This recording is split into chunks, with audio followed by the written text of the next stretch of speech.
bo'lmaydi. Sizlar ham shu bo'yicha direktorlarga qandaydir ko'mak, nima deydi, huquqiy maslahatlar berib borasizlarmi?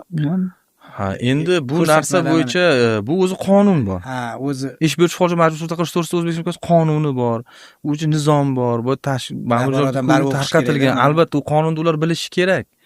Bu narsa nafaqat bu biz targ'ib qilinmak, bu targ'ib qilmagan, bu hamma joyda xabardor ular bu narsadan hamisha xabar topadi.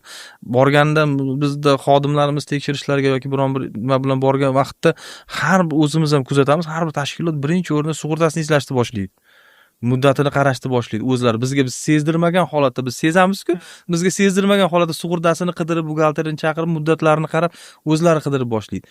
Faqat biz borganda, lekin ular biladi, agar bilmaganda u narsani qidirmas edi. Har bir maktab direktori, har bir rahbar, har bir ish beruvchi o'z baribir javobgarligi bor. Har bir rahbarning majburiyati, javobgarligi, o'z javobgarligini, o'shaning ichida majburiyatdan biri ham o'sha sug'urta, o'z fuqarojon majburiy sug'urta qilishi belgilangan.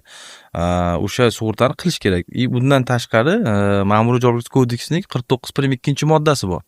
Mana shu Davlat mehnat inspeksiyasi inspektorlar tomonidan bu qo'llanish vakolati berilgan. Bu agar ish beruvchi o'z fuqarolik javobgarligini majburiy sug'urta qildirmasa, ularga nisbatan shu hozirgi kunda O'zbekiston Respublikasida belgilangan bazaviy hisoblash miqdorini 10 baravardan 15 baravargacha ma'muriy ta'sir chorasi qo'llash ham bor.